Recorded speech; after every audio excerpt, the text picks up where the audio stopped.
is not fun?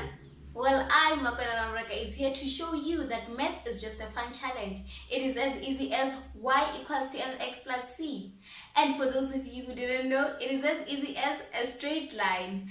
So right now, it is the time for you to grab a paper, a pen, and a calculator and come learn maths with me.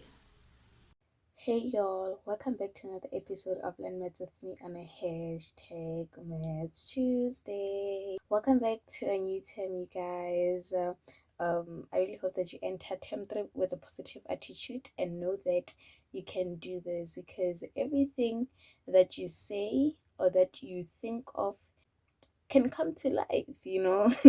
So be mindful of the things that you say to yourself, you say about your studies and everything like that, because words have power, your thoughts have power. Okay, so make sure that each and everything that you utter or think about is something that you would be happy to have it in life, right? So yeah, welcome back to a new term. We'll just be continuing from where we left on in term 2. Okay, so in today's video we're just going to start with more questions of trigonometric ratios to just remind ourselves a little bit of what we learned last term. So we will be answering this for a few questions. Let's get straight into it. So we have a question. The first question, it says, if 7 tan theta equals to 3 and cos theta is greater than 0, find the value of sine theta plus cos theta divided by 2 sine theta. Okay, so basically now we have to isolate tan theta to be able to see its ratio, right? To be able to see its ratio properly. So we're just going to say 7 tan theta equals to 3. So we're going to divide both sides by 7, and then we're going to be left with 10 theta equals to 3/7. Okay, so now we're done with the first part of the question, right? So now we have to understand or figure out where the arm of this ratio is situated, right? So in this case, this ratio is positive 3/7, right? But then 10 is positive in 2 quadrants, okay? The first quadrant and the third quadrant. So what helps us to know which quadrant are we choosing? It's the second information. They say that cos theta is greater than 0, meaning that it is positive. Okay, so and remember that cos theta, it's not positive in the third quadrant, meaning that this arm of this ratio is in the first quadrant to suit this second information that cos theta is greater than 0. So let's just draw our arm here. We can't choose the third quadrant because cos theta is less than 0 in the third quadrant. I hope that's well understood. So we're just going to draw our arm here. So remember that the ratio of 10 is opposite by adjacent. So we're just going to write the values 3 and 7. So the only value that we have to figure out in order to answer this question, because sine needs the hypotenuse, which is r, so the only thing that we have to figure out is the r, right? We can figure that out using what? Using the theorem of Pythagoras. R squared equals to x squared plus b squared. Okay, and then we're going to substitute. Our x is 7 squared, our b is 3 squared. R squared equals to 49 plus 3 squared is equals to 9. Okay, then 49 plus 9, it is equals to 58. So we're going to find the square root of both sides. So remember that we're not in need of r squared. We are in need of what? We're in need of the value of r, right? We're in need of the value of r. So we have to do the inverse of squared. We have to do the inverse of squared, which is square root, right, to kill out that squared. So what you do on the left, you also do on the right. Square root of 58. So our r, we're just going to take it as square root of 58. So since now we have all the values around our triangle, or the value of the hypotenuse, we can now solve for the question by substituting the values, right? So we have sine theta plus cos theta over 2 sine theta. So we're going to substitute just over here. Sine theta, remember that sine is opposite by hypotenuse, so we're just going to have 3 over root 58 plus cos theta. Remember that cos theta is adjacent by hypotenuse. Then all divided by 2 sine theta. Sine theta is 3 over 50 root 58. So I really hope that you understand so far. Then remember that when you have common denominators, you can add the numerators. So 3 plus 7 is 10 over root 58. So to just make this easier, to not have fractions both sides, I'll just write the divided by here, and then we write the fraction on the side.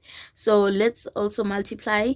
2 times 3 is 6 over root 58. So remember that when dividing, you turn the division sign into multiplication, and then the fraction after into its reciprocal. And then these are going to divide one another. Then it's going to be 10 multiplied by 1. It's 10 over 6. And then 10 over 6 can be written into a simpler fraction. 10 over 6 can be written in a simpler fraction of 5 over 3. Remember that you check the highest common factor and then you divide by it both sides. So let's move on to number 2. So we have 1 minus 10x multiplied by cos x multiplied by sine x, right? So when you have something like this, it's not easy to move on to the second step. So you're just going to use trigonometric identities and change this 10x and write it in terms of sine x over cos x over cos x multiplied by cos x multiplied by sine x. So since these things lie in the numerator, because when we make everything a fraction, we're just going to have divide by 1 and then divide by 1. So we're going to have 1 minus this cos is going to divide with this cos, right? I hope you understand that. And then in the numerator, we're going to be left with sine x multiplied by sine x. Let me just write it down. Sine x. So they are both divided by 1. It's really not important to show that divide by 1, because it's just going to remain the same value of sine x, right?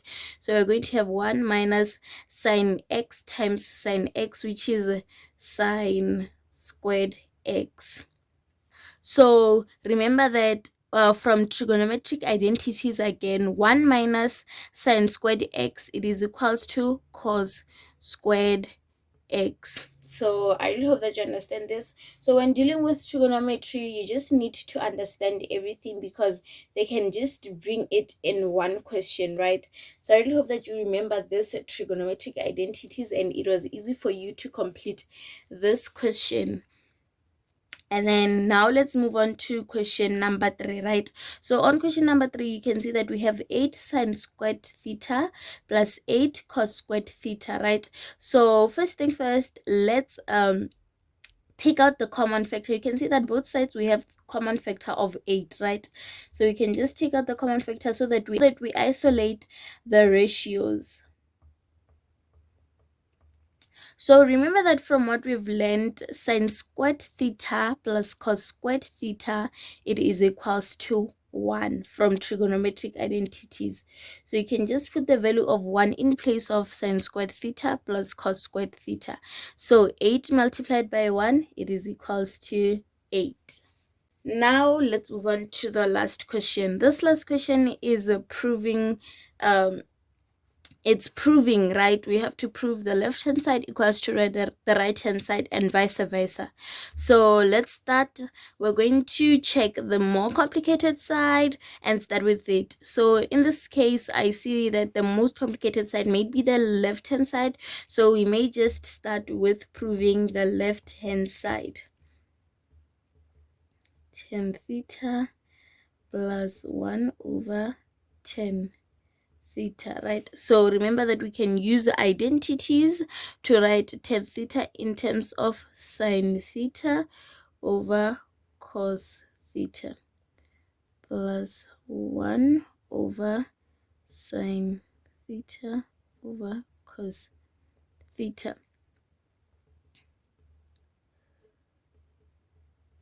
So since here we have a fraction with a fraction, we're just going to write it down here so that we do not confuse ourselves.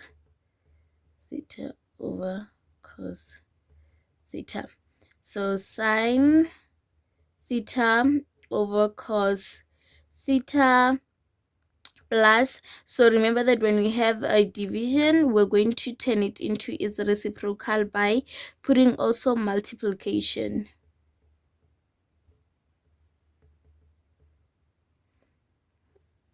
Sine theta over theta plus, so it's going to give us cos theta over sine theta. So now we have two fractions that we can deal with, right? So as you can see, we have addition sign in between. We cannot add these fractions. Why? Because they do not have the same denominator, right? So it means that the lowest common denominator, the LCD here is the two fractions that we have, cos theta and sine theta. So we can see that, okay, we have to make all these fractions to be like this, cos theta and sine theta. They must both have these ratios, okay? So we're going to check in the first fraction, we have cos theta. So the ratio that we don't have is sine theta. So it means that we must multiply by sine theta. Plus, in the second fraction, we do not have cos theta, so we're just going to multiply by cos theta.